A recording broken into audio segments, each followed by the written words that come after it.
चौथा एक क्वालिटी था जो आज चर्च में होना जरूरी है, वो निरंतर प्रार्थना करने वाली कलीसिया था। हालेलुया। हम तो साल में एक बार 3 बार ऐसे करते हैं, इसलिए 52 दिन के उपवास के बाद हर महीने का 1 तारीख के ऑल नाइट प्रेयर स्टार्ट होगा, और हर महीने का शुक्रवार शनिवार इतवार पूरी कलीसिया मिलकर हम उपवास से प्रार्थना करेंगे, ताकि इस कलीसिया के द्वारा बहुत बड़ी बेदारी और जागृति आ जाए। हालेलुया। आइए हम लोग देखेंगे पवित्र को पुस्तक 4:31 में लिखा है, जब वे प्रार्थना कर चुके वे सब पवित्र आत्मा से परिपूर्ण हो गए और परमेश्वर का वचन याद से सुनाते थे। चौथा क्वालिटी क्या था? वो निरंतर प्रार्थना करने वाली कलीसिया। जो कलीसिया सोता है, जिस कलीसिया में उपवास नहीं है, जिस कलीसिया में प्रार्थना नहीं है, जिस कलीसिया के लोग जागृत नहीं है, उनके आसपास के सारे विश्वासी शैतान के बंधन में पड़ जाते हैं। योना नबी का पुस्तक 1:6 जब आप पढ़ोगे तो वहां लिखा है, परमेश्वर ने योना से बोला, हे मेरे दास योना, मैंने निनवे के लोगों को देखा है, उनके उपद्रव को देखा है, उनके पाप को देखा है, उनका पाप बढ़ गया, उनका अधर्म बढ़ गया। मैं निनवे को क्या करने वाला हूं? नाश करने वाला हूं। इसलिए तू जा और जाके उनकी गलतियों को एक बार बता दे, एक बार जाके उनको बता दे। अगर तुम मन नहीं फिराओगे, परमेश्वर तुम्हें नाश करेगा। योना बोला, प्रभु जब तुमने मारने का टानी लिया तो मैं जाके क्यों उनको प्रचार करूंगा? परमेश्वर उनको निनवे भेजा, वो तर्शीश की ओर जाने के जहाज में बाड़ा दे के बालकानी में जाके बढ़िया सो गया, यात्रा कर रहा है। तब परमेश्वर, अरे मैंने इसको तो निनवे भेजा, वहां के लोगों को सावधान कराने के लिए भेजा, क्योंकि उनका पाप और अधर्म बढ़ गया। पर वो उधर ना जाके कहां जा रहा है? कहां जा रहा है? तर्शीश की ओर भाग रहा है। तब प्रभु का क्रोध बढ़ गया, और जहाज, समुद्री जहाज था, व्यापारियों का बड़ा जहाज था, व्यापार का सामान लेके जा रहे थे, वहां बड़ी आंधी और तूफान को भेज दिया, बड़ी बारिश होने लगा और पूरा जहाज डूबने जैसा होने लगा। जब जहाज डूबने की स्थिति में आ गया, सारे व्यापारी लोग अपने अपने ईश्वरों को दुआई देने लगे, हमें बचाओ, हमें बचाओ, हमें बचाओ।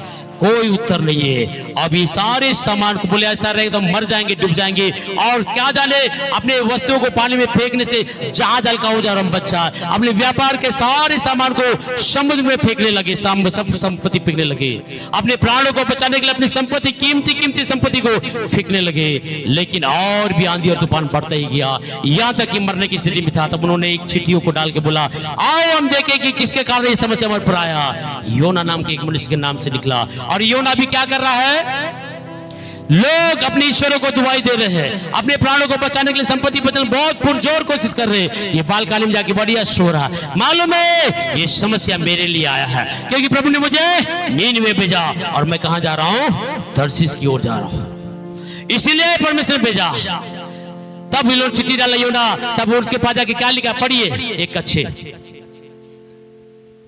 तब मांझी उसके निकट आकर कहने लगा, तू भारी नींद में पड़ा हुआ, ये योना तू भारी नींद में पड़ा हुआ क्या करता है? क्या कर रहा है? उठ अपने देवता की दुहाई दे, अपने ईश्वर की दुहाई दे।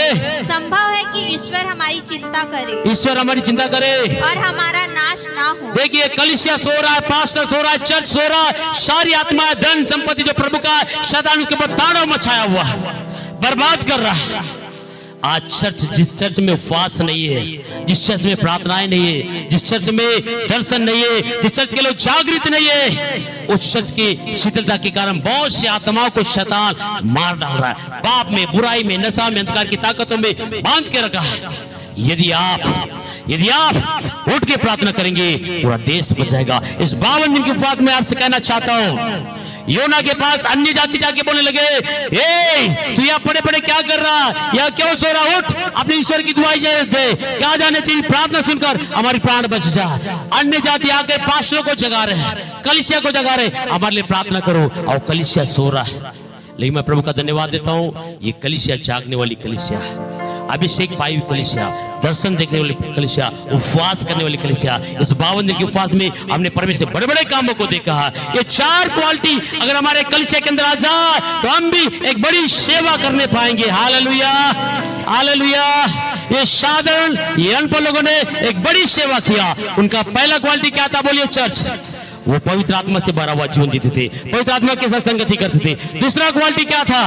दूसरा वो ईश्वर का नाम और नाम के अंदर के अधिकार को इस्तेमाल करते थे। तीसरा वो आज्ञाकारी थे और चुनौतियों में भी ईश्वर की गवाही देना नहीं छोड़े। चौथा क्वालिटी क्या था? वो निरंतर प्रार्थना करते थे। योना सोने लगा, उनकी धन दौलत संपत्ति सब नाश होने पर था। जब ये खड़ा हो गया तब परमेश्वर ने वहां पर उनको बचाया। हालेलुया।